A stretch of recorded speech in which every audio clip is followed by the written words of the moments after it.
Once more I'm here. October the 15th still. Yeah, when things will really start going ballistic. It's happening. This world will change so completely, so drastically in the next few months alone. Yes, it won't be over yet so fast, but this will be the fundamental initial moments when we are putting our feet down and when there's this line drawn into the sand where you do not cross. That is what is going to happen in the next few months, and from there on it will be a time of cleanup, of taking care of the loose ends, getting everything sorted out and such. So a key date is, we are now in this post-eclipse phase, which is enormously rich and momentous in so many ways. So Chariklo will be the third of 5 planets to move direct in this month. I said it already. Hygeia was the first, September 28th, then Pluto on the... then Arrokoth was the second on October the 5th. October 10th Pluto, and Chariklo is the 4th on the 19th, and then Saturn on the 4th of November being the 5th. So it's really a build up, and each time we're moving into a more intense and more momentous layer of unfolding of reality. Now this 19th of October just coming up is really a critical one, as it's in the wake actually of ahead, I should say, that was ahead of the Mercury Sun superior conjunction, when Mercury and the Sun will be exactly the same spot as seen from Earth. Actually, Mercury will be behind the Sun, which is it's called the superior conjunction because it's above the Sun, so to say, which is the high point in a 4-month cycle. That's exactly the high point between 2 retrogrades, when Mercury is at its most powerful, has been building up to this point, and now comes the moment, starts the moment of release.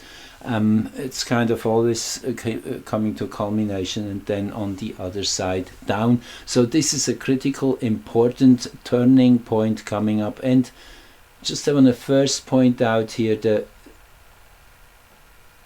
midnight mid-heaven axis in Greenwich 0 meridian. If you were watching my previous recordings, you probably have this still in your fresh memory. That is the exact maximum of that solar eclipse of yesterday's, 2108, 2108, 2119 Arrokoth, 2107, 2109. It couldn't be more exact here. This is the most intense, most yang energy, as I pointed out.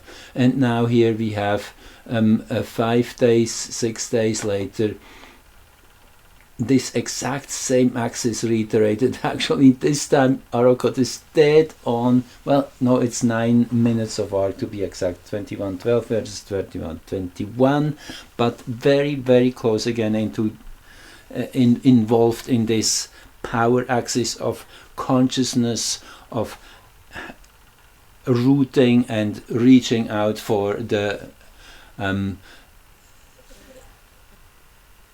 higher dimensions. That's kind of what it is. It is that dynamic of rising from the depth into the heavens, a very powerful vertical motion, which also is in vertical time in that sense, which is where all realities, past, present, future, are accessible in this powerful moment of the now centered.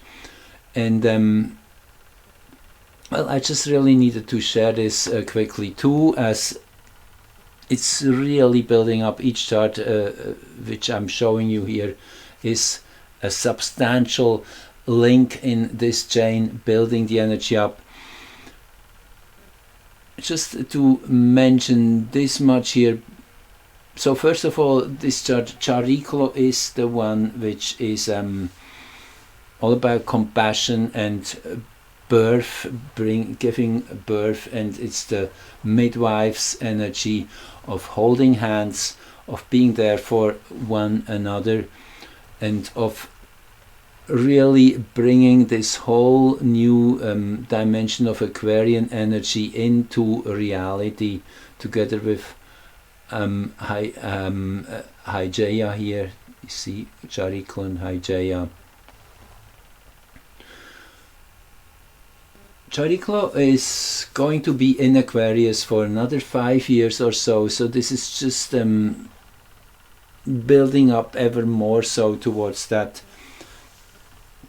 new society we are definitely heading into, where energy will be free, because there's abundance all around us. I keep saying it, once energy is truly accessible to everyone freely, because there's unlimited energy around us, everywhere, in every square inch of space, as Nassim Haramein has shown, is more energy contained than the whole visible universe in material manifestation holds. Something like 10 to the 89th erg. The so-called vacuum is full, is absolutely full of energy. It's just not directly accessible, so this is naturally, I mean, should say it in another way. Since Tesla, we know there is ways to plug into this vast energy field and to harness it. There's many ways in the meantime, we know. They're all suppressed naturally because, you know. Anyway, as soon as this shifts, as soon as all these free energy devices come into collective sharing, then everything will be abundant. Because once energy is abundant, you can green the desert, you can feed all the hungry, you can travel at no cost wherever, and you can grow gardens and greenhouses, and everything will become abundant. So money will eventually disappear. This is the trajectory we're going on. First of all, however, you see there's this dark moon again with Juno here, Saturn here at the bottom of this chart. Yes, first of all, it's a rough ride. Yes, it's a matter of reconciliation, of truly understanding where we're at. That's the first step. Everybody has to navigate through this. Luckily, there's enough people already now who are in the know, who can hold hands and play this role of Chariklo and guide others along. Ceres rising, yes, the earth goddess is here holding hands too. Ceres is a motherly energy and can be also very harsh if necessary, as mothers can if they are seeing their child needs that particular lesson, and a big no sometimes is the only thing we need to grow. This is part of the story.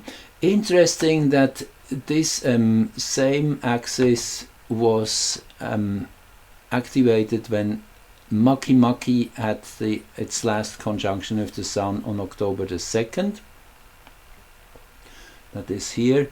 The Sun at 9:18 Libra and Maki at 9:18 Libra.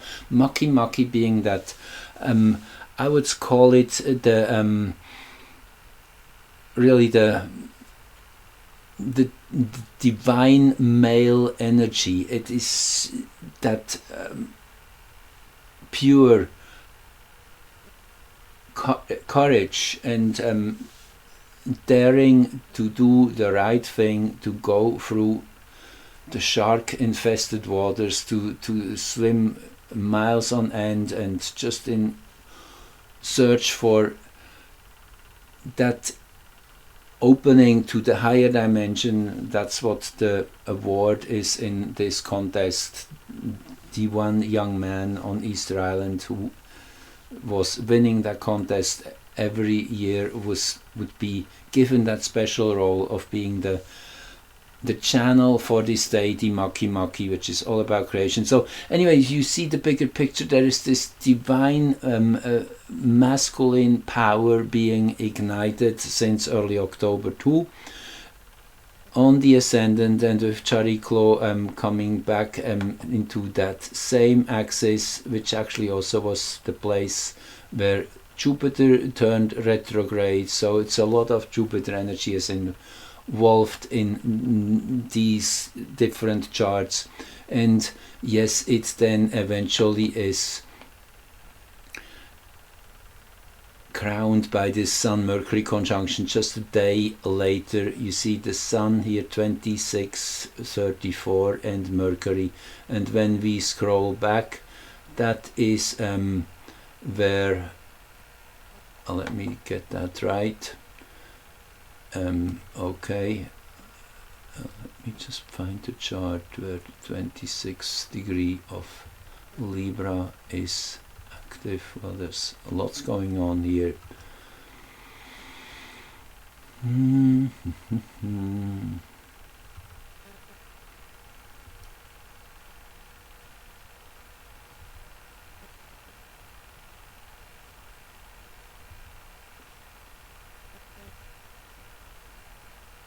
Yeah, here it is. When Jupiter, no, that's 26, Sag, that's closer to galactic center. Anyway, sometimes I don't find what I want to show you, but that's okay too. Yes, let's leave it at this. Again, thank you for joining and listening. Again, I want to say one more time, this 21 degree and something Arrow here at the bottom of this chart again shows very clearly that we are seeing the bigger picture right now. This is a collective experience that we are breaking through to a whole new layer of reality. Lots of false structures, mental structures are falling away, giving sight to what's truly going on. It's like the fog is dispersing, the sunlight is coming in, everything comes into full visibility. Not a nice thing at first naturally, but that's an important stage to navigate through, help out each other, be loving, really know that love is really what carries through this big transformation. This loving presence which holds everything together, that is the energy we want to allow to rise in us, to be absorbed through us. That's why this is the only suggested meditation, or even though Jacqueline doesn't really like to call it meditation, she calls it reawakening to that universal love which is everywhere. Just close your eyes every day for a few minutes even, and feel how you're filling up your body, your whole system with that universal love, that frequency of divine presence which is everywhere and anywhere, which is really what that infinite power is, which is locked into the quantum vacuum. Thank you again for joining and listening, and take it easy, be kind to yourself, take a rest. It's already happening, nothing really to add, but be in that positive spirit of looking forward. Don't look back. focus on what you want and not what you leave behind. Thank you again. Please subscribe if you like that, so you won't miss any of my future broadcasts. Good night. Good morning.